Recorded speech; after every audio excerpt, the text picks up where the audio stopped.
चलता demo class ई Taylor हटे अभी नईखे सोचे के कैसे हो खबे 2022 में मैट्रिक पास विश्वास कर ए बबुआ घर मोर भभुआ विश्वास कर ए बबुआ घर मोर भभुआ। जय हिंद मेरे प्यारे मित्रों, आप सभी को आपके अपने YouTube channel tension free coaching centre पर दिल से स्वागत करता हूं। और आज की इस वीडियो में मैं कक्षा 10वीं गणित परीक्षा पार्ट 1 लेकर आया हूं। तो मेरे प्यारे मित्रों, इस वीडियो में परीक्षा के बारे में कुछ भी चर्चा नहीं होगा। परीक्षा के बारे में हम लोग चर्चा करेंगे परीक्षा पार्ट 2 में। तो आप लोग के दिमाग में चलेगा तो गुरुजी जब परीक्षा के बारे में चर्चा नहीं होगा तो हम लोग का नेट क्यों खर्चा होगा फालतू। तो बाबू आप लोग का नेट फालतू खर्चा नहीं होगा, चर्चा होगा। चर्चा होगा का इस चीज को थोड़ा सा ध्यान से सुनिए, ठीक। वैसे स्टूडेंट जिनको लगता है मैथ से डर, मैथ यानी गणित का नाम सुनते गर्मी चलने लगता है, दम लगता है कि कूलर का जरूरत पड़ जाएगा। नहीं, मैथ जैसे भूत से शैतान से आदमी डरता है, उससे मैथ से डरता है। तो उस डर को मैं खत्म करने वाला हूं पहले, ठीक। आपको मैं ताकतवर बनाने वाला हूं इस वीडियो में। मैं वैसा चीज आपको बताने वाला हूं जिस चीज को पढ़ने के बाद आपको परीक्षा में कोई भी दिक्कत नहीं होगा, ठीक ना। तो इस वीडियो में आप लोग बने रहिएगा पूरा। मैं हाथ जोड़कर आप लोग से विनती करता हूं कि रात के 1 बजने वाला यानी 12:30 पार कर रहा है। आप सोचिए आप लोग के लिए मैं कितना मेहनत कर रहा हूं। 12:30 बजे रात को मैं वीडियो बना रहा हूं आप लोग के लिए। तो मैं आप लोगों से पुनः हाथ जोड़कर विनती करता हूं कि आप लोग वीडियो को पूरा देखिएगा, मन से पूरा आत्मा लगा दीजिएगा वीडियो को देखने के लिए, कि हमारा मेहनत सफल हो, यानी सफल रहे। ये हमको अफसोस ना हो कि हम जो वीडियो बना रहे हैं वो हमारा फालतू मेहनत जा रहा है, ठीक। उम्मीद करता हूँ, आशा करता हूँ कि आप लोग ऐसा करेंगे और कॉपी पर नोट करते रहिएगा, क्योंकि कब कोचिंग खुलेगा ये कोई गारंटी नहीं है। तो ऑनलाइन ही माध्यम है, तो ऑनलाइन ही पढ़िए, आपको ऑफलाइन की तरह मजा आएगा।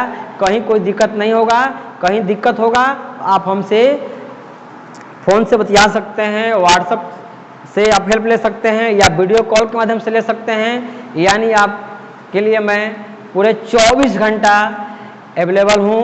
कभी हमारे पास फ़ोन कर सकते हैं, रात में, दिन में, जब आपको इच्छा है तब, कोई दिक्कत नहीं है।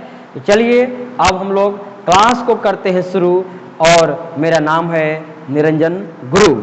तो आप लोग सबसे पहले कॉपी पेन निकाल लीजिए और स्टार दीजिए, इस तरह से स्टार। और पहला टॉपिक होगा जिसका नाम होगा गूढ़ज। आराम से पढ़ाएंगे, कोई दिक्कत नहीं है, कोई राजधानी हमको पकड़ना नहीं है कि बाई में हाँक देंगे। तो पहला टॉपिक है गूढ़ज, इसका दूसरा नाम है अपवर्त्य। अपवर्त्य, ठीक। गूढ़ज इसका दूसरा नाम है अपवर्त्य। इसको इंग्लिश में मल्टीपल कहते हैं, MULTIPLE, मल्टीपल। गूढ़ज अपवर्त्य इंग्लिश में यानी अंग्रेजी में मल्टीपल, ठीक। इसको देसी भाषा में पहाड़ा बोला जाता है। देसी भाषा में हम पहाड़ा भी कह सकते हैं समझने के लिए। देसी भाषा का मतलब समझने के लिए, ठीक। अब हम लोग समझेंगे कि भाई गूढ़ज क्या होता है। सबसे पहले तो हम लोग ये जाने कि गूढ़ज और अपवर्त्य एक ही चीज होता है, ये दो नाम है। जिस प्रकार एक आदमी का 2-3 नाम होता है, उसी तरह इसका नाम है गूढ़ज और इसी को हम बोलेंगे अपवर्त्य। तो ये दोनों शब्द आपको याद रखना होगा, ताकि परीक्षा में कौन शब्द आएगा ये कोई गारंटी नहीं है। आप तो रट लिए गूढ़ज, गूढ़ज क्या होता है, और वहाँ पर आ जाएगा अपवर्त्य। आपको मालूम रहते हुए आप गड़बड़ा जाइएगा। इसलिए आप लोग से रिक्वेस्ट करता हूं कि दोनों शब्द याद रखेंगे। अंग्रेजी जरूरी इतना नहीं है इसमें याद करना, लेकिन ये दोनों बहुत इंपॉर्टेंट है, गुणज और अपवर्त्य। क्लियर हो गया कि गुणज और अपवर्त्य एक ही चीज होता है। इसी को देसी भाषा में पहाड़ा कहते हैं। अब भी चीज समझ में किनको आएगा, तो बस केवल 10 तक पहाड़ा याद होना चाहिए, तो सभी को 10 तक पहाड़ा याद होगा, इतना मैं उम्मीद करता हूं। 20 तक जरूरी ज्यादा नहीं है परीक्षा में, ठीक ना। तो 10 तक केवल पहाड़ा याद होना चाहिए और ज्यादा इसमें जरूरत नहीं है। अब देखिए गुणज होता क्या है, तो इसका नाम आप लोग सुने हैं पहाड़ा होता क्या है। दो के पहाड़ा कोई पूछता है तो दो दूनी 4 आप लगते हैं पढ़ने, नहीं तो बस वही कौवा है। आपसे कोई कहेगा कि दू का गुणज होगा, दू का गुणज होगा। देखिए ये सब चीजें आपको 5 क्लास में पढ़ना था, यानी 5वां क्लास में पढ़ना था, कह सकते हैं कि 5वां क्लास में, यानी 5वां क्लास में पढ़ना था। लेकिन मेरे प्यारे मित्रों कुछ लोगों को पता नहीं है और यह प्रयोग है 10 क्लास में, तो हमको तो बताना पड़ेगा ना। इसलिए हम बेसिक लेकर आए हैं, यानी इस वीडियो का नाम हो जाएगा बेसिक मैथ, यानी परीक्षा के लिए बेसिक मैथ है यह। तो दू का गुणज कोई पूछे आपसे तो दू के पहाड़ा बोल दीजिए बस, 2 4 6 8 10 12 ये सब, यानी इसका आंसर क्या हो जाएगा 2 4 6 8 10 12 ... यानी कह सकते हैं। और हम लोग इसका दूसरा नाम कि दू से कटने वाला, यानी दू से जो भी संख्या कट जाएगा वो सब क्या है, दू का गुणज है।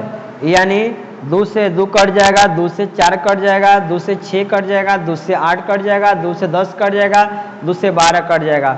यानी 2 के पहाड़ा में सब आता है। 2 4 6 8 10 12 14 16 18 20 ये सब जो भी है। तो समझ गए बात। जैसे आपसे कोई पूछेगा कि 3 का गुणज बताइए, तो 3 के पहाड़ा बोल दीजिए, 3 से कटने वाला बस, 3 6 9 12 15 18 21 ये सब। समझ रहे हैं बात ना, ठीक। अब देखिए ऐसे ही 5 के गुणज तो 5 10 15 20, ठीक। 4 का गुणज तो 4 के पहाड़ा 4 8 12 16, यानी जिसका गुणज पूछा जाए उसका पहाड़ा बोल दीजिए, ठीक। तो समझ गए बात। आई होप, मैं आशा करता हूं कि आप लोग को बात समझ में आ गया होगा कि ये गुणज होता क्या है। याद रखेंगे गुणज और अपवर्त्य एक ही चीज है, नाम अलग अलग है।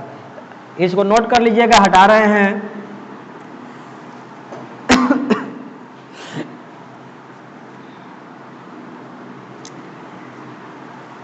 यानी गुणज का दूसरा नाम है अपवर्त्य। इसको अंग्रेजी में मल्टीपल कहते हैं और देसी भाषा में पहाड़ा बोलते हैं। यानी किसी का भी गुणज पूछा जाए तो आप बोलिए उससे कटने वाला, यानी कोई पूछ दे आपसे चलते रास्ता में 7 के गुणज बबुआ बताओ तो क्या होगा, तो आप 7 से कटने वाला बोल दीजिए। हाँ, शुरू से जब कहा जाए तो 7 के पहाड़ा बक दीजिए। याद रखेंगे 2 चीज यहां मैटर फंसता है, 2 चीज होता है यहां पर। यानी जब शुरू से बात कहा जाए तो आप कहिएगा जिसे 2 के गुणज, तो अब व्यक्ति किस तरह से प्रश्न कर रहा है उस पर ध्यान देना है। 2 से 2 का गुणज बोलिए 5 को शुरू से, तो आप क्या करिएगा 2 के पहाड़ा 5 को बोल दीजिएगा, 2 4 6 8 10 हो गया आंसर। अब ऐसा प्रश्न बोला जाए कि 2 का गुणज, तो कुछ बोल दीजिए 2 से कटना चाहिए। समझ गए बात। चलिए अब हम लोग सीखते हैं दूसरा चीज। एक चीज हम लोग सीख गए। अब क्या सीखेंगे? दूसरा क्या है भैया? दूसरा है आपका गुणनखंड। गुणनखंड के बारे में समझेंगे। इसका दूसरा नाम होता है अपवर्तक। क्या होता है भैया? अपवर्तक। इसको अंग्रेजी में कहते हैं फैक्टर। ठीक, अंग्रेजी का है लिख रहे हैं। कितने लोग दिमाग में बड़ा गुरुजी अंग्रेजी झाड़ रहे हैं? तो हम वो बिहारे बोर्ड से पढ़े हैं बाबू, अंग्रेजिया थोड़ा सा याद किए, मीनिंग लिख देते हैं ना। कि कुछ लड़का या लड़की ऐसा है जो सीबीएसई बोर्ड से ट्रांसफर हो जा रहा है सीधे बिहार बोर्ड में, तो वो फैक्टर जान रहा है लेकिन गुणनखंड नहीं जान रहा है। ठीक है ना? तो अब ये फैक्टर जैसे लिखे समझ आना चाहिए, यही चीज है। तो आप लोग भी कीजिए, कोई दिक्कत नहीं है। तो गुणनखंड और अपवर्तक, सॉरी गुणनखंड या अपवर्तक, यानी कहने का मतलब है कि गुणनखंड अपवर्तक एक ही चीज है, नाम अलग अलग है। जैसे गुणज और अपवर्त था, उसी प्रकार यहाँ गुणनखंड और अपवर्तक अलग अलग नाम दिखाई दे रहा है, लेकिन मतलब एक ही होता है। अंग्रेजी में इसे फैक्टर बोलते हैं। तो ये होता क्या है, ये बहुत इंपॉर्टेंट है। यानी जो भी हम इसमें वीडियो में बताएंगे वो सब प्रायिकता का बेसिक बताएंगे। अब देखिए, ध्यान दीजिएगा। 1 2 3 4, ठीक। यानी गुणनखंड होता क्या है? जैसे हम 1 लिखे हैं, तो 1 किससे कटेगा भैया? तो केवल 1 से कटेगा बबुआ। तो ये 1 का ई जो है क्या हुआ? ये गुणनखंड हुआ इधर वाला। 2 का गुणनखंड, तो 2 किससे कटेगा पूरा पूरा? तो 1 से, और अपने आप से कटेगा 2 से। तो ये गुणनखंड हुआ किसका? 2 का गुणनखंड। आपसे कोई पूछेगा कि बाबू 2 का गुणनखंड बताओ तो कौन कौन होगा हो? तो आप दिमाग ला दीजिएगा कि 2 किससे कटेगा? तो 1 से कटेगा, और 2 से। 1 से तो कटबे करेगा, कोई भी संख्या होता है ना, 1 से पूरा पूरा भाग जाता है। ठीक। 3 का गुणनखंड कोई पूछेगा, अब सोचिए 3 किससे कटेगा भैया? तो 1 से तो कटेबे करेगा, 1 से भाग जाता ही है कोई भी संख्या में। ठीक। तो बिना सोचे समझे, बिना दिमाग लगेले बोल देना बबुआ 1 पहले। अब देखिए अपने आप से कटेगा 3 से। तो 3 का गुणनखंड 1 और 3 हुआ।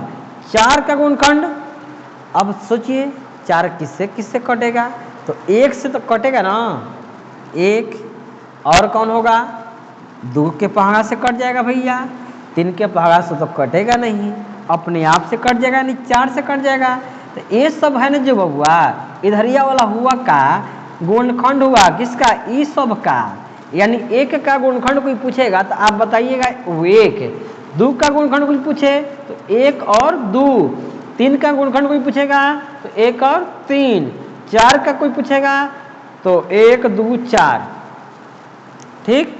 अब संख्या पूछ देगा, नंबर में पूछेगा कि भैया नंबर मतलब 1 का गुणनखंड कई गो होता है? 2 गो, 4 गो, 10 गो। तो आप 1 बोलिएगा, 1 गो होता है। 2 का गुणनखंड कितना होता है? तो आप बोलिएगा 2 गो होता है। 3 का गुणनखंड तो 2 गो होता है। 4 का गुणनखंड 3 गो होता है। यानी 2 तरीका से प्रश्न हो रहा है, ध्यान दीजिएगा बात पर हमारा। यानी जब गुणनखंड बोला जाए, जिसे यहाँ ध्यान दीजिए, इसको थोड़ा सा हटाते हैं, नोट कर लीजिएगा ना, इसको नोट कर लीजिएगा। यानी जो भी चीजें हम लिख दे रहे हैं ना, तो उसको जो है आप लिखते रहें, समझते रहें। जैसे हम पूछेंगे कि 8 के गुणनखंड बताइए, 8 के गुणनखंड यानी अपवर्तक, तो आप सोचिएगा कि 8 किससे कटेगा? तो सबसे पहले बिना दिमाग लगाए 1 बोलना है, कॉमा। अब सोचिए 2 से तो कट जाएगा, 2 से तो भाग जाएगा पूरा पूरा, तो 2 हो जाएगा। क्या 3 से भाग जाएगा? नहीं जाएगा। 4 से तो कटेगा बबुआ ना, 4 दूनी 8 होता है ना, ये 4 हो जाएगा। अब 4 के बाद 5 से तो जाएगा नहीं, 6 से जाएगा नहीं, 7 से जाएगा नहीं, 8 से जाएगा, अपने आप से जाएगा। जब अंतिम में हो गया तो अब तो होगा नहीं। तो ये 8 का ये सब क्या है? ये सब क्या है बबुओ? ये सब गुणनखंड है। क्या है? गुणनखंड है, अपवर्तक है, फैक्टर है। किसका? 8 का यानी 8 का। ये सब क्या है? गुणनखंड है यानी फैक्टर है। तो आपसे कोई सवाल करेगा कि 8 का बबुआ गुणनखंड कौन कौन होगा, तो आपको जवाब देना है, उत्तर देना है कि गुरुजी 1, 2, 4, 8 होगा। अब ऐसे प्रश्न कोई कर दे कि बबुओ 8 का गुणनखंड कितना होगा, संख्या पूछा जा रहा है कि 2 गो होगा कि 4 गो होगा कि 10 गो होगा। आप बोलिएगा 4 गो, 1, 2, 3, 4 गो है ये। समझ गए बात? तो गुणनखंड समझ रहे हैं ना। चलिए और हम लेते हैं एग्जाम्पल। लेट होगा लेकिन आपको भेंट होगा। तो लेट होगा भैया, वीडियो लंबा होगा, टेंशन नहीं लेने का, ठीक ना, समझने का यहाँ। तो आइए, जैसे आपसे कोई कह दे कि 11 का गुणनखंड बताइए क्या क्या होगा, तो 11 सोचिए किससे किससे कटेगा, तो 1, ठीक। अब सोचिए 2 से कटेगा, 2 के पारा में आता है क्या 11? कभी पढ़े 11? 3, 4, 5, 6, 7, 8, 9, 10, ये अपने आप से कटता है 11 से, यानी 1 और 11। 11 का गुणनखंड कौन कौन हुआ, तो 1 और 11। कितना हुआ, तो 2 को बोलेंगे, 2 को ना है, गिनिए। 12 के गुणनखंड कोई पूछेगा तो सोचिए 12 किससे किससे कटेगा भैया, सोचना है आपको, हम सोचेंगे। 12 किससे किससे कटेगा, सबसे पहले 1 ना, ठीक। 1 से 2 से तो भाग चला जाएगा, तो 2 हो जाएगा। 3 से जाएगा ना भैया, 3 चौके 12 कटता है ना, 3 से चला जाएगा। 4 के पहाड़ा में आता है 12, 5 के पहाड़ा में कभी 12 आया है, पढ़ा है ना, 5 का पहाड़ा याद है ना, नहीं आया तो 5 कहाँ लिखेंगे हम। 6 के पहाड़ा में तो 12 आया है, 6 दूनी 12, 6 हो जाएगा। 7 के पहाड़ा में कभी दर्शन हुआ है 12, नहीं ना हुआ है। 8 के पहाड़ा में हुआ, 9 में हुआ, 10 में हुआ, 11 में मिला है 12 कहीं नहीं मिला है वो, तो कैसे होगा, 12 हो जाएगा डायरेक्ट। तो ये सब जो है 12 का क्या हुआ, गुणनखंड हुआ।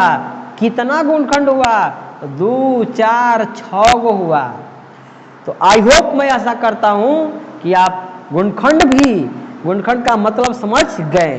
तो आप बने रहिए, और आपको मजा आ रहा है ना, तो लाइक को थोड़ा सा कर दीजिए कष्ट करके, और कमेंट बॉक्स के माध्यम से बता दीजिएगा हमको कि वीडियो में मजा आया है, और नहीं आया है तो वो भी बता दीजिएगा काहे नहीं आया है, काची कमी रह गया। अब 1 बज रहा है, 1 बजने वाला है, रात को वीडियो बना रहे हैं आप लोगों के लिए, तो भाई मज़ा काहे नहीं आएगा, मज़ा नहीं आएगा तो फिर बेकार हो जाएगा। तो चलिए, आप लोग 2 चीज़ समझ गए, गोवज क्या होता है, गोवज का दूसरा नाम अपवर्त्य होता है, उसको अंग्रेजी में मल्टीपल कहते हैं, ठीक ना। और उसके बाद हम लोग पढ़े हैं गुणनखंड, जिसका दूसरा नाम है अपवर्तक, उसको अंग्रेजी में फैक्टर बोलते हैं, ठीक। तो ये 2 चीज़ समझ गए। अब देखिए, समझेंगे हम लोग अभाज्य संख्या के बारे में। ये सब फेयर पर नोट कीजिएगा। अभाज्य संख्या, अभाज्य संख्या, संख्या शॉर्ट में लिख रहे हैं, संख्या ऐसे लिखा जाता है, इसको शॉर्टकट में हम यहाँ लिख दे रहे हैं, ठीक ना। संख्या, अरे अभाज्य संख्या, इसका दूसरा नाम है और रूढ़ संख्या, ठीक ना। इसका तीसरा नाम है असंयुक्त, असंयुक्त संख्या। बबुओ, ये तीनों नाम यानी याद करना बहुत जरूरी है, जिनको अंग्रेजी जरूरत है तो वो लिख लेंगे। Prime number, PRIME, prime number, prime NUMBER, prime number. तो ये देखिए आपको बहुत जरूरी है, ये 3 गो हिंदी में नाम याद रखना, ठीक ना। अभाज्य संख्या उसी को बोलेंगे रूढ़ संख्या, उसी को बोलेंगे असंयुक्त संख्या, इसी को अंग्रेजी में हम लोग बोलते हैं प्राइम नंबर। प्राइम नंबर क्या बोलते हैं भैया अंग्रेजी में, तो प्राइम नंबर। चलिए एक बार और पुनः रिपीट करते हैं। अभाज्य संख्या का दूसरा नाम रूट संख्या, तीसरा नाम असंयुक्त संख्या, अंग्रेजी में प्राइम नंबर। समझ गए बात? तो याद रखेंगे, बहुत जरूरी है। ये सब आपको आगे प्रयोग होगा तो इसको मजाक न समझे, इसको रियल समझ के इसको नोट कीजिएगा, ठीक ना। अब चलिए हम लोग समझते हैं कि भैया अभाज्य संख्या होता क्या है। ठीक, अभाज्य संख्या आपको समझ में आ जाएगा, कोई बड़ी बात नहीं है। इसके पीछे हम आपको समझाए हैं गुणनखंड का मतलब, गुणनखंड होता क्या है तो समझे हैं गुणनखंड। तो गुणनखंड जब समझ गए ना तो अभाज्य संख्या समझ गए, टेंशन नहीं लेने का। ठीक, तो चलिए इसका परिभाषा हम लिखते हैं। अभाज्य संख्या का परिभाषा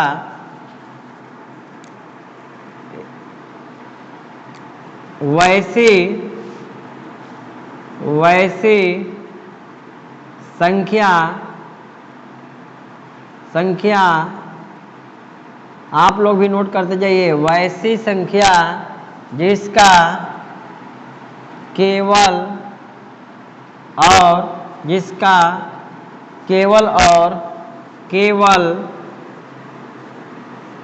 दो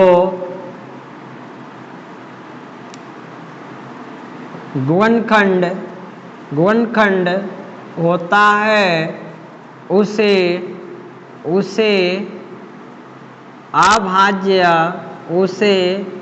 अभाज्य संख्या कहते हैं। यानी इसी को हम लोग रूट संख्या बोलेंगे या इसी को असंयुक्त संख्या बोलेंगे। ठीक, तो याद रखेंगे अभाज्य संख्या का दूसरा नाम रूट संख्या, तीसरा नाम असंयुक्त संख्या। ठीक, परिभाषा देखिए कितना आसान है।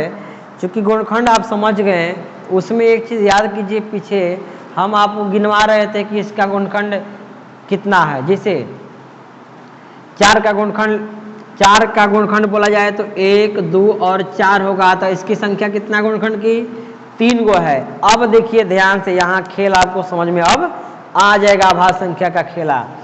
वैसी संख्या जिसका केवल और केवल 2 गुणनखंड होता है उसे अभाज्य संख्या कहते हैं।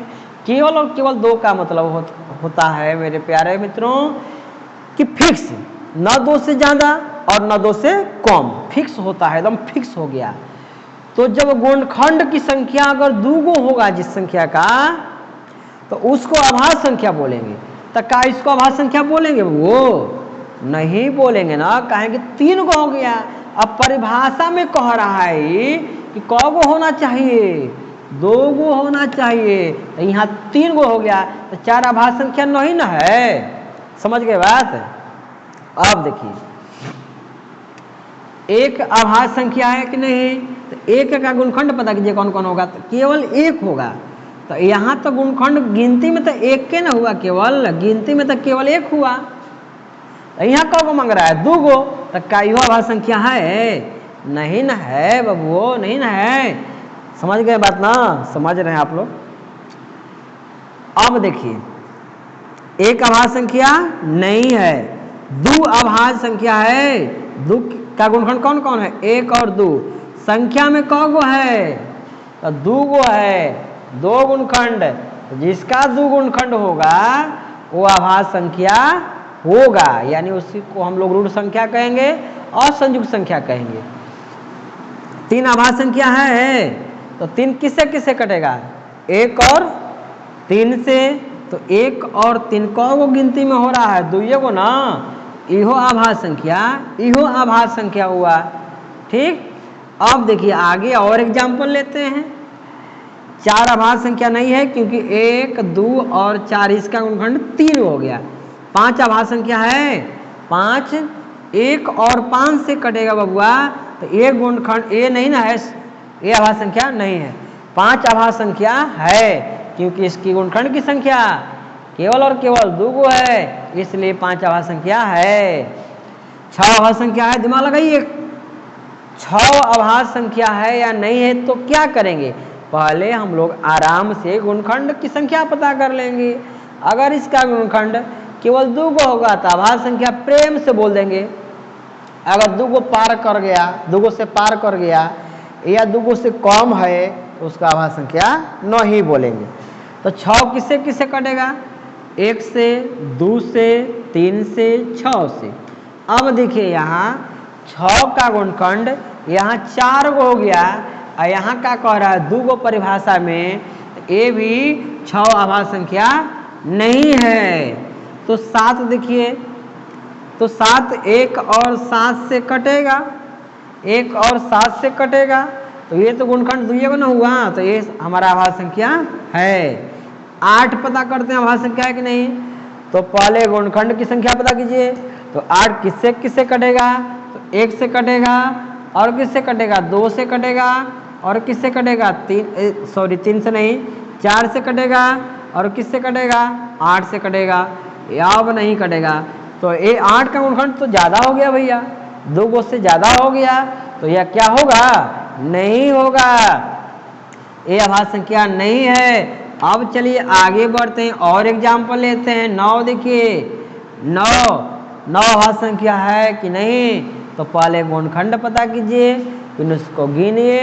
2 गो है तो आभाज्य संख्या, 2 गो से ज़्यादा है तो आभाज्य संख्या नहीं, कम है तो नहीं।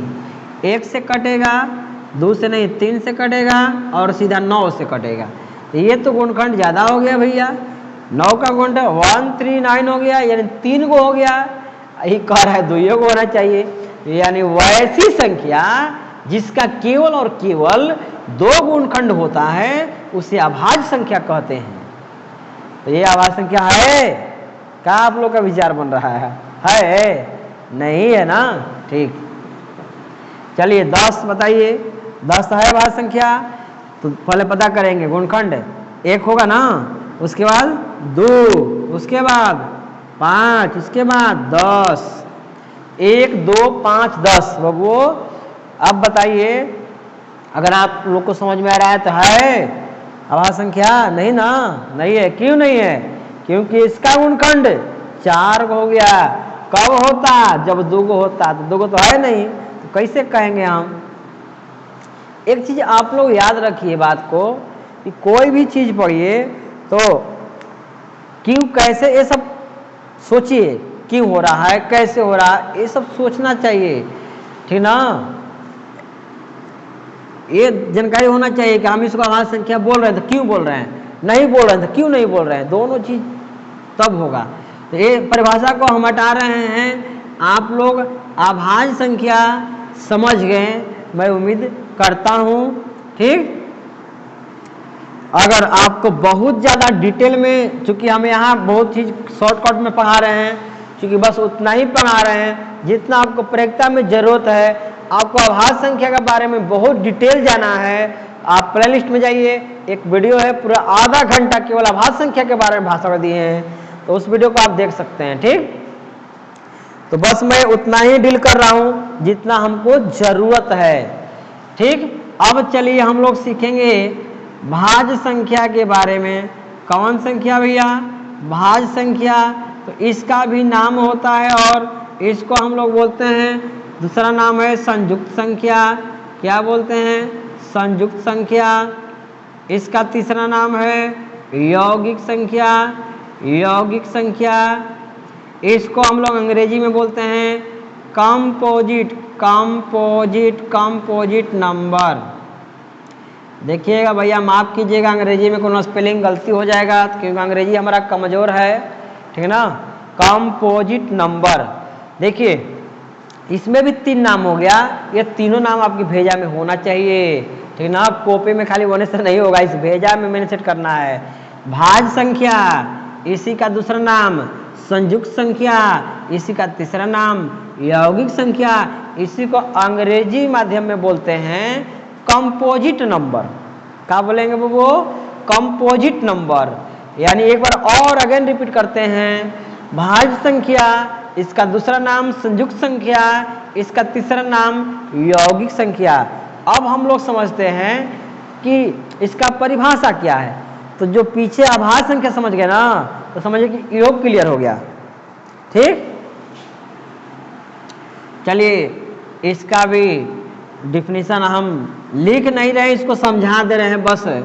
समझ जाइएगा आप लोग, क्योंकि ये सब पीछे हम क्लास में पढ़ा भी चुके हैं, ठीक, तो कोई दिक्कत नहीं है, एकदम सेम डिफिनीशन है। जैसे अभाज्य संख्या का डिफिनीशन था कि वह ऐसी संख्या जिसका गुणनखंड केवल और दो गो होता है, तो इसमें क्या है कि वह ऐसी संख्या जिसका गुणनखंड 2 से अधिक होता है, यानी 2 नहीं 2 से अधिक होना चाहिए, तो उसको बोलेंगे भाज्य संख्या, उसी को संयुक्त संख्या, उसी को यौगिक संख्या यानी कंपोजिट नंबर। तो चलिए समझते हैं भाज्य संख्या, भाज्य संख्या, ठीक, ये सब जो नाम लिखे थे दूसरा तीसरा वो सब नोट कर लीजिएगा। भाज्य संख्या वैसी संख्या जिसका गुणनखंड 2 से अधिक होता है उसे भाज्य संख्या कहते हैं। नोट कर लीजिएगा कॉपी में, भाज्य संख्या की परिभाषा, वैसी संख्या जिसका गुणनखंड 2 से अधिक होता है उसको हम बोलेंगे भाज्य संख्या। याद ध्यान रखेंगे, बहुत बेसिक से पढ़ा रहा हूँ और सीरियल वाइज से आपको गुणनखंड समझा दिए, अभाज्य संख्या भी समझा दिए कि जिसमें 2 गुणनखंड होगा अभाज्य संख्या, और जब 2 से ज़्यादा होगा उसको भाज्य संख्या। जैसे 1 है तो 1 का गुणनखंड 1 है, 2 का गुणनखंड 1 और 2 है, 3 का गुण 1 और 3 है, 4 का गुणनखंड 1 2 और 4 है, ठीक, 5 का गुणनखंड 1 और 5 है, 6 का गुणनखंड 1 है, 2 है, 3 है, 6 है। अब देखिए एक भाज्य संख्या है, एक भाज्य संख्या है कि नहीं? भाज्य संख्या नहीं है बबुआ, क्योंकि गुणनखंड एक है, एक के गुणनखंड है। ये कहता है ना कि गुणनखंड 2 से ज्यादा होना चाहिए, तो है तो भाज्य संख्या नहीं है। एक न तो अभाज्य है और न भाज्य है, ये बात याद रखेंगे, एक न तो अभाज्य है और न भाज्य है। अब कितने लोग देखिए ध्यान बात को हमारे थोड़ा सा समझने का कोशिश कीजिए, क्योंकि हम शॉर्टकट में पढ़ा रहे हैं, तो कितने लोग कहेंगे कि गुरुजी तो बड़ा शॉर्टकट में हाँक रहे हैं, तो हम हाँक रहे उतना ही जितना हमको प्रयोक्ता में जरूरत है, ठीक ना। तो बोले हैं ना कि पीछे प्ले लिस्ट में वीडियो डाले हैं, पूरा आधा घंटा का भाषण दिए हैं, तो उसको समझ लीजिएगा, बढ़िया से देख लीजिएगा। 2 को हम बोलेंगे भाज्य संख्या नहीं बोलेंगे, क्योंकि एक का तो गुणनखंड 2 को है और 2 से ज्यादा होना चाहिए ना, ये भी नहीं है। 3 है नहीं है, 4 हो जाएगा, 4 हो जाएगा, प्रेम से होगा भैया, कैसे प्रेम से नहीं होगा, प्रेम से परिभाषा को संतुष्ट कर रहा है ना, सेटिस्फाइड कर रहा है परिभाषा को। परिभाषा तो कह रहा है कि वैसी संख्या जिसका गुणनखंड 2 से अधिक होता है, तो आप लोग का भगवान 2 सुंदर सुंदर आंख दिए हैं, तो आंख से आप लोग देख रहे हैं ना कि 2 से ज्यादा नहीं है भैया, तो 2 से ज्यादा है। अब 2 से ज्यादा होना चाहिए, 3 गो रहे चाहे 30 गो रहे, उससे मतलब नहीं है। 2 से ज्यादा हम नहीं बोलेंगे 3 को, ये अभाज्य संख्या, सॉरी भाज्य संख्या हो गया। 5 भाज्य संख्या नहीं है क्योंकि गुणनखंड 2 है। ये 6 हमारा भाज्य संख्या है क्योंकि इसका गुणनखंड 2 से ज्यादा है। चलिए आगे भी नंबर लेते हैं, जिससे 8 हो जाएगा आपका भाज्य संख्या, 8 हो जाएगा भाज्य संख्या, 1 2 4 8, इसका गुणनखंड 2 से ज्यादा हो गया, तो 8 आपका भाज्य संख्या हो जाएगा ना। गुणनखंड जो है इस एक चीज पूरा डिटेल में पढ़िए कि कोई पूछ देगा कि 8 भाज्य संख्या है, आप बोल देंगे है, तो व्यक्ति पूछेगा कि बाबू है तो कौन नियम से, तो कहिए परिभाषा से। परिभाषा में कहता है भैया कि जिस संख्या का गुणनखंड अगर 2 से ज्यादा हो जाएगा तो वही हो जाएगा कौन संख्या, भाज्य संख्या। क्लियर ना। 9 हमारा भाज्य संख्या है, 9 1 से कटता है, 3 से कटता है, अपने आप से कटता है, 9 से कटता है, ये भी तो 2 से ज्यादा है। 10 हमारा भाज्य संख्या है क्योंकि 1 से कटेगा, 2 से कटेगा, 5 से कटेगा, 10 से कटेगा। तो मेरे प्यारे मित्रों यहाँ क्या देख रहे हैं कि इसका गुणनखंड 2 से ज्यादा हो जा रहा है, तो जिसका गुणनखंड 2 से ज्यादा हो जाएगा उसको हम क्या बोलेंगे, भाज्य संख्या बोलेंगे, भाज्य संख्या बोलेंगे, ठीक। भाज्य संख्या बोलेंगे। सभी लोग सोए हुए हैं और मैं आप लोग के लिए वीडियो बना रहा हूँ रात में, तो वीडियो को बहुत मन से देखिएगा और मन से मेहनत कीजिएगा कि मेरा मेहनत सफल रहे। आइए, पानी पी पी के पढ़ाना पड़ रहा है।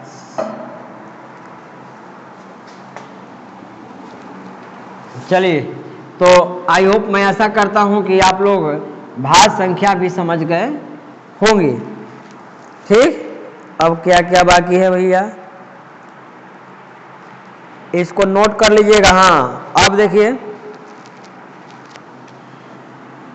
सम संख्या के बारे में थोड़ा सा ये सब चर्चा होगा। सम संख्या तो 2, 4, 6, 8, 10 डॉट डॉट डॉट, ये कुल बच्चा क्लास में आप लोग पढ़ लिया है, पहला दूसरा तीसरा का सिलेबस है कुल।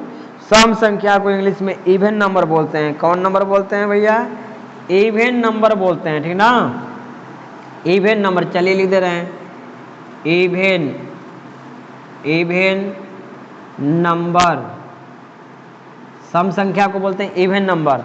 तो ये 2 से जो पूरा पूरा कट जाता है, या इकाई स्थान पकड़ सकते हैं 0, 2, 4, 6, 8, यानी कहने का मतलब है कि इकाई स्थान पर 0, 2, 4, 6, 8 में से कोई भी अंक अगर आपको दिखाई देगा तो उसको हम बोलेंगे सम संख्या। जैसे हम लिखें 20, इकाई के स्थान पर है ना 0, इसमें का होना चाहिए तो वो सम हो जाएगा। जैसे हम लिखेंगे 432, तो यहाँ 2 है ना, इसमें का है ना, इस सम हो जाएगा। जैसे 600 लिख दिए हम 44, यहाँ देखेंगे इसमें का 5 में से कोई होना चाहिए लास्ट में अंतिम अंक स्थान पर, तो उसको हम बोलेंगे सम संख्या। यानी आप जो रटे हुए हैं बच्चा क्लास से, उसी को समझिए अभी कि जिसको 2 से भाग देने पर पूरा पूरा कट जाता है, वही क्या है? सम संख्या है। तो ये सब चर्चा आएगा परीक्षा में। ठीक, आपको पहचानने आना चाहिए कि सम संख्या कौन कौन होता है। 2 सम संख्या, 4, 6, 8, 10, 12, 16, 18, 20, 100, 50, ये सब क्या है? सम संख्या है। तो आप बस, आपको बहुत ज़्यादा ज़रूरत नहीं है, बस इतना ज़रूरत है कि जैसे ऐसे दिया रहेगा 1, 2, 3, 4, 5, 6, में हम पूछेंगे बबुआ सम संख्या कौन कौन है। आप दिमाग लगाए गुरुजी, जो 2 से कटता है सम संख्या, ये 2 हो जाएगा, ये 4 हो जाएगा, 6 हो जाएगा, तो क गो हुआ टोटल? 3 गो हुआ। ऐसे हम पूछेंगे इसमें सम संख्या कौन कौन है। ठीक, तो समझ गए ना, सम संख्या 2 से जो कट जाता है पूरा पूरा सम संख्या। अब आइए बउआ, अगला स्टार विषम संख्या। कौन संख्या? विषम संख्या। अंग्रेजी में क्या बोलते हैं? Odd number, ODD, odd number.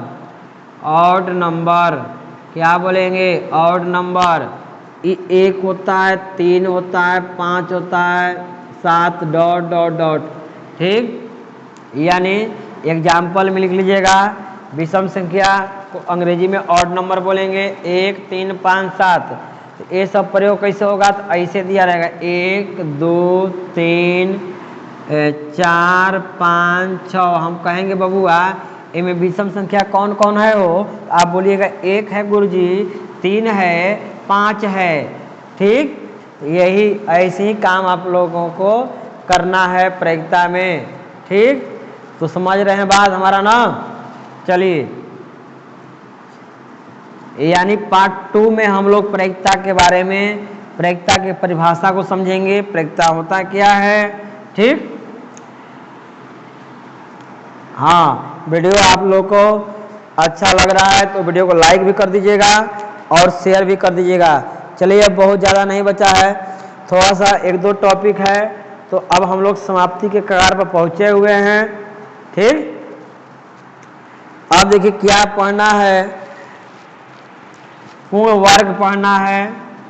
ये सब तैयार कर लिए हैं पहले ही से कि कौन कौन सा विटामिन खिला देंगे तो आप लोग को ताकत आ जाएगा शरीर में। तो पूर्ण वर्ग किसको बोलते हैं? तो जिसका वर्गमूल पूरा पूरा निकल जाता है, यानी घर से बाहर ही हो जाता है। ठीक ना। तो पूर्ण वर्ग हम किसको बोलेंगे, तो जिसका वर्गमूल पूरा पूरा निकल जाता है। जैसे उदाहरण के लिए 1, 4, 9, 16, 25 ... मतलब आगे भी होगा, 36 होगा, 49 होगा। बात समझ रहे हैं ना। ये सब का वर्गमूल पूरा पूरा निकल जाता है।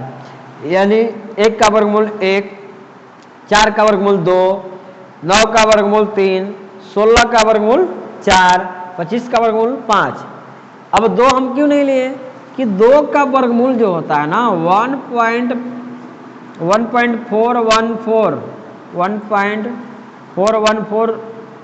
1.414, इसी तरह शायद होता है, कुछ डाउट लग रहा है इसमें। 2 का जो वर्गमूल होता है वो दशमलव में होता है, ठीक ना। तो हम लोग पूरा पूरा नहीं कर सकते हैं, पूरा पूरा इस सब का वर्गमूल निकलता है, ठीक। तो जिसका वर्गमूल पूरा पूरा निकल जाता है उसको क्या कहेंगे, पूर्ण वर्ग, ठीक। 1.414 ऐसे ही होता है, ऐसा डॉट डॉट होगा इधर। तो यहाँ ध्यान दीजिएगा, पूर्ण वर्ग हम किसको बोलेंगे, जिसका वर्गमूल पूरा पूरा निकल जाता है। क्लियर हो गया। ये सब चुनने के लिए आएगा। जैसे ये दिया रहेगा 1, 2, 3, 4, 5, 6, हम कहेंगे कि इसमें पूर्ण वर्ग कौन कौन है, जिसका वर्गमूल पूरा पूरा निकल जाता है पूर्ण वर्ग बोलेंगे। 1 का वर्गमूल पूरा पूरा निकल जाएगा 1, ये पूर्ण वर्ग है। 4 का वर्गमूल पूरा पूरा निकल जाता है तो 4 पूर्ण वर्ग है। समझ गए बात ना। अब चलिए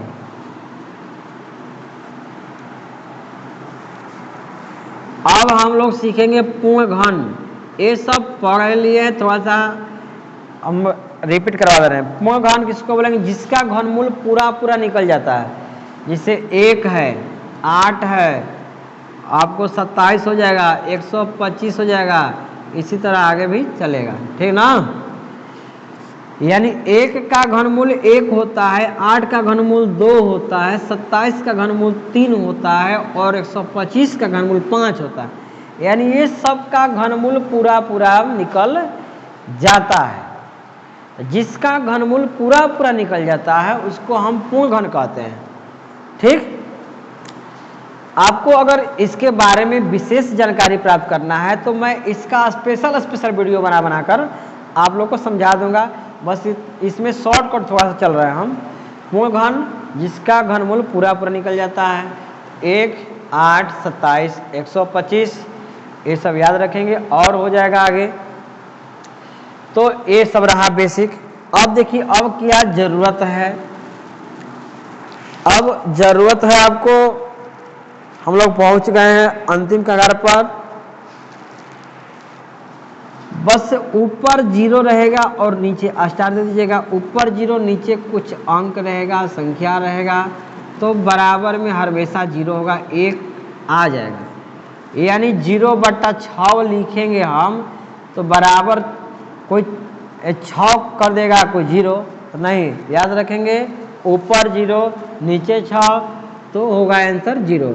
कैसे होगा इसके बारे में स्पेशल वीडियो में बताएंगे। इसमें फालतू का समय बर्बाद होगा। 0/6 बराबर 0, यानी 0/4 बराबर 0, यानी ऊपर 0 नीचे कोई संख्या रहेगा तो हमेशा क्या होगा, 0 होगा उत्तर।